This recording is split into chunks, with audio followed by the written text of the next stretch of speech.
Atomic spectra क्या चीज़ होती है? एटॉमिक स्पेक्ट्रा हमारे पास, हम जब कहते हैं कि जब एक एटम को हीट किया जाता है तो उसके जो इलेक्ट्रॉन्स हैं वो एनर्जी एब्जॉर्ब करते हैं। जब आपके पास एक एटम के अंदर एटम को हम एनर्जी प्रोवाइड करते हैं हीट की फॉर्म में, तो वो उसके जो इलेक्ट्रॉन्स हैं वो क्या करते हैं, एनर्जी गेन करते हैं। और जब वो एनर्जी गेन करते हैं तो वो लोअर ऑर्बिट से हायर ऑर्बिट की तरफ मूव करते हैं। यानी लोअर ऑर्बिट का मतलब यहाँ पे कई जगह पे आपको सुनाई देगा, lower orbit is equal to lower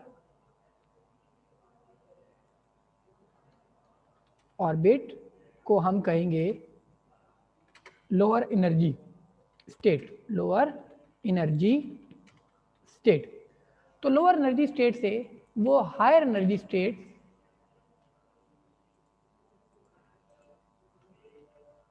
higher orbit या हायर एनर्जी स्टेट की तरफ क्या करता है, ट्रांजिशन करता है, हायर एनर्जी स्टेट की तरफ ट्रांजिशन करता है। अब लोअर ऑर्बिट से वो हायर ऑर्बिट में जाता है, जब हम उसको क्या करते हैं, हीट करते हैं। क्या करते हैं, हीट करते हैं, तो वो हमारे पास मूव करता है लोअर ऑर्बिट से हायर ऑर्बिट की तरफ, यानी लोअर एनर्जी स्टेट से हायर एनर्जी स्टेट की तरफ। अब वो लोअर एनर्जी स्टेट से हायर एनर्जी स्टेट की तरफ कैसे मूव करता है, वो इस तरह मूव करता है कि जब उसको एनर्जी मिल जाती है, पहले वो लोअर एनर्जी वाली स्टेट में रोटेट कर रहा होता है, अब उसके पास क्योंकि हायर एनर्जी है तो वो हायर एनर्जी में चला जाता है। According to Bohr model, when an atom gain energy, its electron get excited and jump from lower orbit to higher orbit। और ये जो टाइम होता है, ये पूरे प्रोसेस का, इस पूरे प्रोसेस का जो हमारे पास टाइम होता है, वो टाइम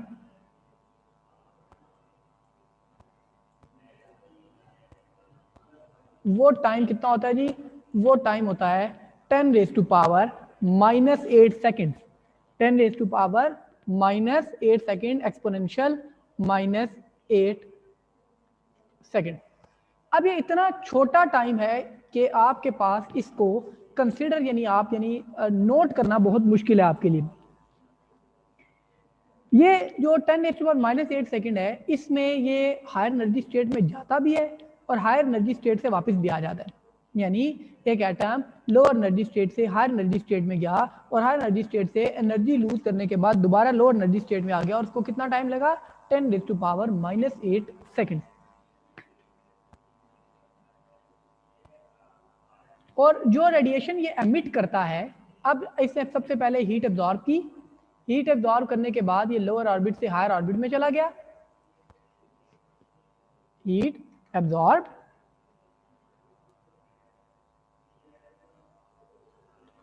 इसने जंप की लोअर ऑर्बिट से हायर ऑर्बिट की तरफ,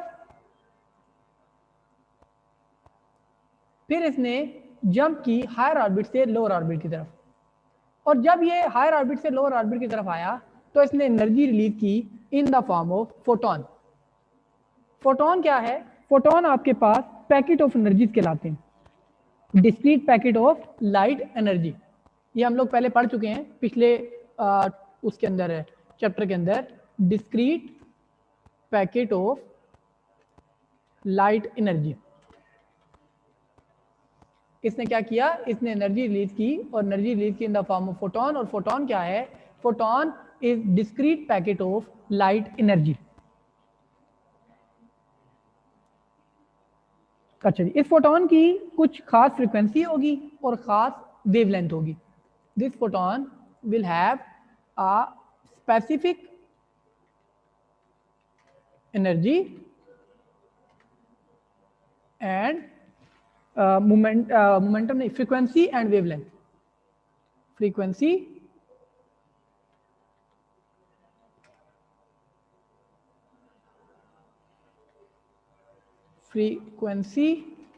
एंड वेवलेंथ। इसकी एक खास एनर्जी है, खास फ्रीक्वेंसी है और खास वेवलेंथ है, GTH वेवलेंथ। अभी तक हमने ये पढ़ा कि हमारे पास लोअर ऑर्बिट से हायर ऑर्बिट की तरफ आपके इलेक्ट्रॉन मूव करते हैं, और वो जब लोअर ऑर्बिट से हायर ऑर्बिट की तरफ मूव करते हैं तो वो क्या करते हैं, एनर्जी रिलीज गेन करते हैं लोअर ऑर्बिट से हायर ऑर्बिट। फिर वो हायर ऑर्बिट से दोबारा लोअर ऑर्बिट की तरफ मूव करते हैं और वो एनर्जी को क्या करते हैं, रिलीज करते हैं।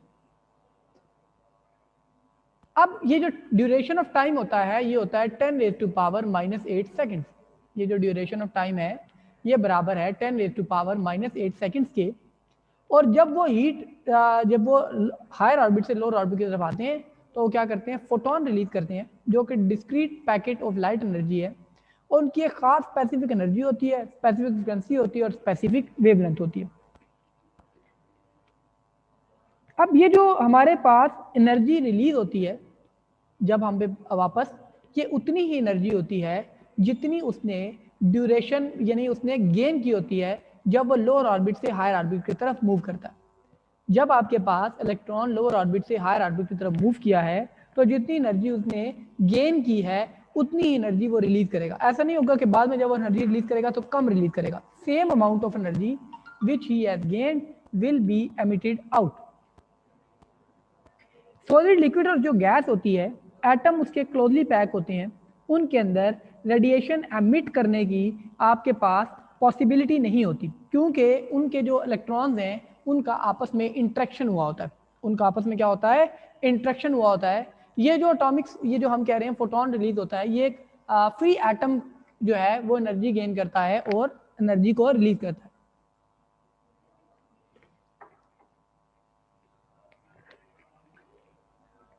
अच्छा, इसकी वजह से एक ये होता है कि जब हमारे पास एक सॉलिड, लिक्विड या गैस ले लें, उसके अंदर ये होता है कि हमें डिस्क्रीट रेडिएशन की जगह पे आपके पास कॉन्टिन्यूस रेडिएशन मिलती है और डिस्क्रीट स्पेक्ट्रम की जगह हमारे पास बनता है कॉन्टिन्यूस स्पेक्ट्रम।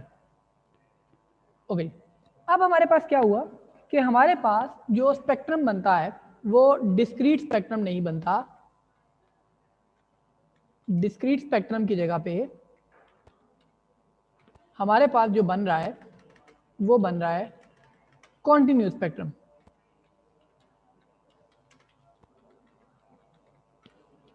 अब डिस्क्रीट स्पेक्ट्रम इसलिए बनना चाहिए कि हर जो ऑर्बिट है उसकी एक अपनी खास एनर्जी है, लेकिन अपनी खास एनर्जी होने के बावजूद उनके दरमियान गैप कांस्टेंट है, लेकिन हमारे पास डिस्क्रीट स्पेक्ट्रम की जगह पे कॉन्टिन्यूस स्पेक्ट्रम बनता है।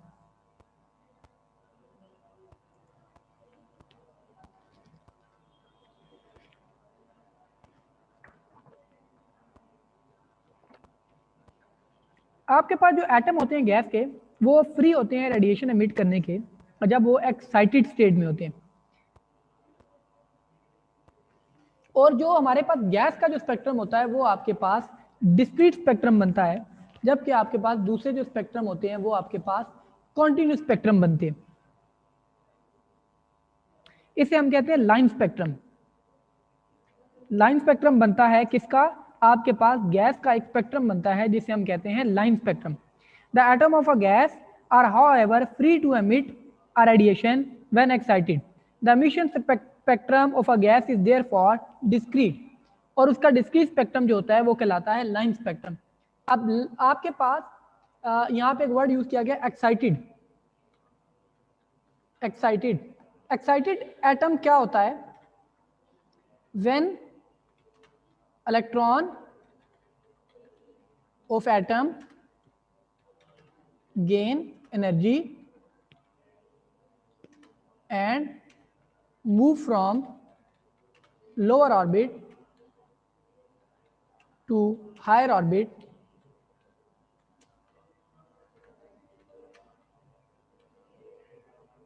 it is said to be excited।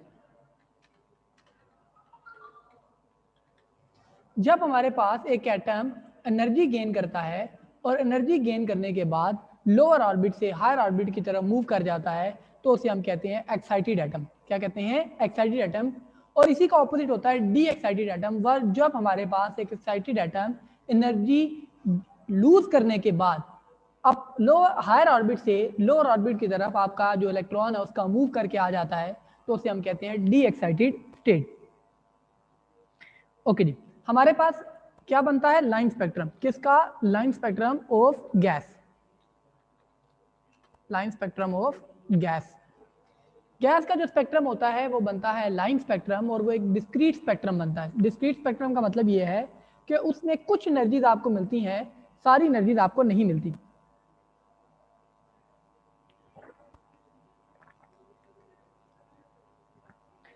उसने कहा कि आप एक एक्सपेरिमेंट है वो आप अगर करें, उसमें गैस लें, एक ट्यूब के अंदर फिल करें, gas like neon, helium, argon, और पोटेंशियल डिफरेंस अप्लाई करें दोनों इलेक्ट्रोड्स के दरमियान। और दोनों इलेक्ट्रोड के दरमियान जब आप पोटेंशियल अप्लाई करते हैं, और पोटेंशियल अप्लाई करने के बाद वो जो भी कलर की लाइट एमिट करेंगे वो आपके पास वहां से रिलीज होगी। उसको स्लिट से गुजारने के बाद एक आपके पास प्रिज्म से गुजारें, तो प्रिज्म के बाद जो आपके पास डिटेक्टर प्लेट होगी उसके ऊपर आपके पास डिस्क्रीट लाइंस बनेगी। ओके, मैं आपको यहाँ पे एक एक्सपेरिमेंटल थोड़ा सा बनाने की कोशिश करता हूँ उसको।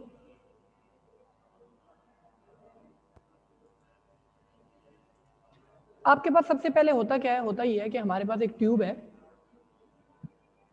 और उस ट्यूब में आपके पास दोनों साइडों पर इलेक्ट्रोड्स हैं। अब इसके अंदर आपके पास नियॉन गैस भी हो सकती है, आर्गोन गैस भी हो सकती है, हीलियम गैस भी हो सकती है। इसके बाद ये होता है कि हमने यहाँ पे आगे लगाया होता है स्प्लिटर। स्प्लिटर का मतलब क्या होता है, ये स्लिट, हम इसे आमतौर पे कहते हैं स्लिट। अब क्या होता है, जब इसमें से लाइट एमिट होती है या फोटॉन्स एमिट होते हैं तो वो सिर्फ स्लिट में से गुजर सकते हैं, बकाया जो जगह होती है वो ब्लॉक हो जाती है। इसके बाद इससे आगे पड़ा होता है प्रिज्म। इससे आगे आपके पास पड़ा होता है प्रिज्म। ये प्रिज्म ट्रायंगुलर बनाना है, ये मैं इसको डिलीट कर देता हूँ, बैक स्पेस। ओके जी, ट्रायंगुलर प्रिज्म बनाते हैं यहाँ पे। तो हमारे पास एक प्रिज्म नुमा शेप बना लेते हैं और ये आ गया।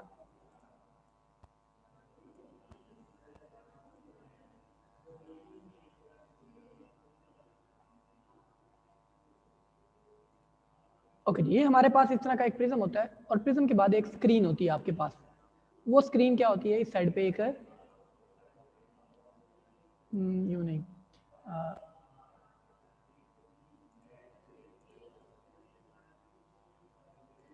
एक स्क्रीन होती है आपके पास इस साइड पे, और उस स्क्रीन के ऊपर आपके पास एक लाइन स्पेक्ट्रम बनता है। अब लाइन स्पेक्ट्रम कैसे बनता है, जब ये प्रिज्म में से आपको पता है वाइट लाइट गुजरती है तो वो हो जाती है स्प्लिट इनटू इट्स कंपोनेंट्स। अब जब वो कंपोनेंट में स्प्लिट होती है तो आपको किसी जगह पर एक लाइट रे नजर आएगी,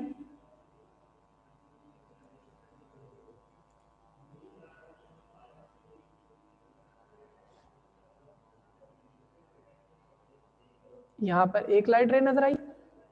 नेक्स्ट आपको हो सकता है दूसरी लाइट रे यहाँ की नजर आए, फिर आपको एक लाइट रे इससे भी दूर नजर आए।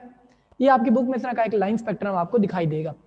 इसमें होता क्या है, सबसे पहले यहाँ पर आपके पास ये अंदर गैस मौजूद है, यहाँ पे इलेक्ट्रोड मौजूद है। इलेक्ट्रोड की वजह से इलेक्ट्रॉन मूव करना शुरू करेंगे, वो जाके गैस के एटम से टकराएंगे। गैस के एटम के टकराने से वहाँ पर आपके पास एनर्जी गैस एटम गेन करेंगे, रिलीज करेंगे।